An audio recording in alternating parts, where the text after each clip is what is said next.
This will be a video on a little quick portal reference here. It's going to be part of the project we're going to make. Is just a very simple sort of setup here, this portal.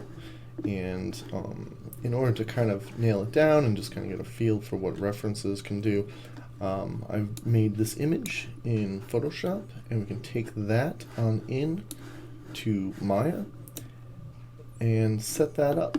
So references are important in this manner because we're going to put it into Maya and model directly on top of it. So you want to have both a front, side, and top, at least a front and side version. This is a pretty simple object, but you get a good idea of what you're doing from a front and side. Orthographic view is what they're called. So we have a nice little orthographic reference piece here.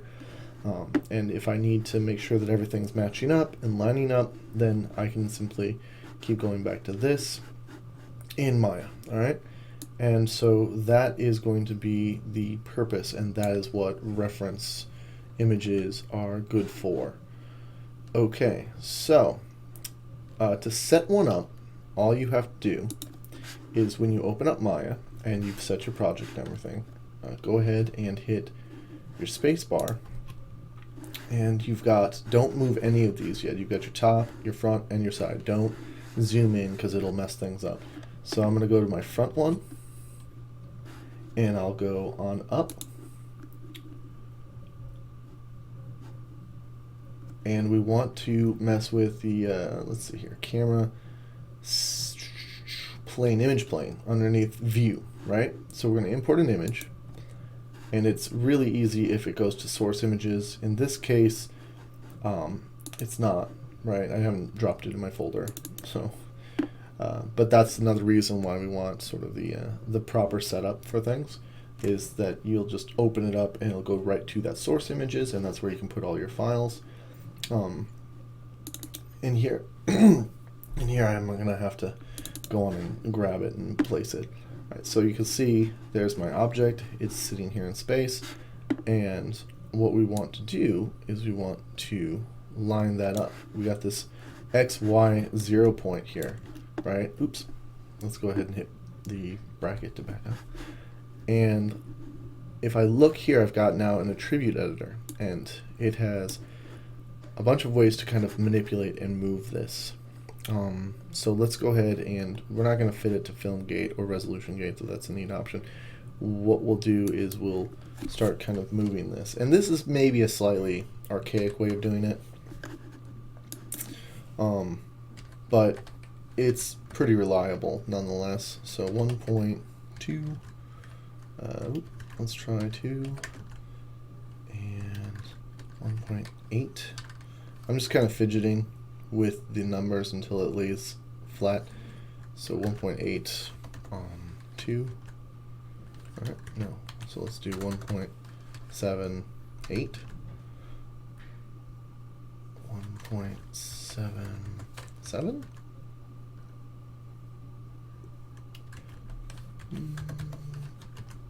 There we go. That's pretty spot on, right? And on the Y, this is X, this is Y, and this is Z. So on the Y, we want to move it up, probably about, not even 1, probably like 0.5 is too much. See, so 0.3, 0.4. There we go, perfect. So now directly in the middle, and on the Z I can put it on the negative like 50 because it doesn't matter. If I go back to here, we just don't want it in front of everything. See, I've moved all the way back here, and that makes it much more convenient. And the same process is done for all the other sides. So see if you can just follow that process. You don't scroll in on any of these, and then just lay it out.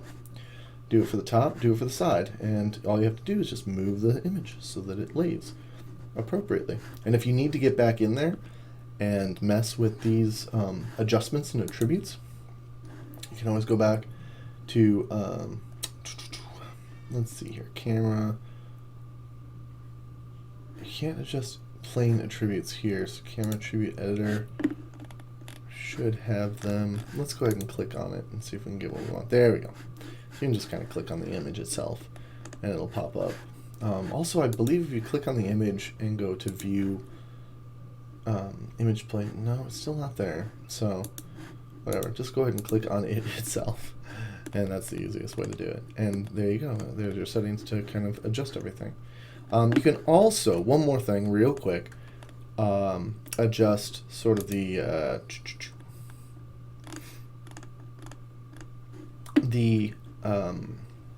alpha gain right here. So it's at the top.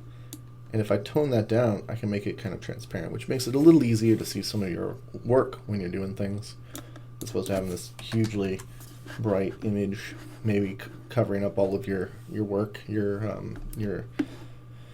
wireframe and such, right? So there you have it, and that's how you can kind of insert orthographic reference material into Maya.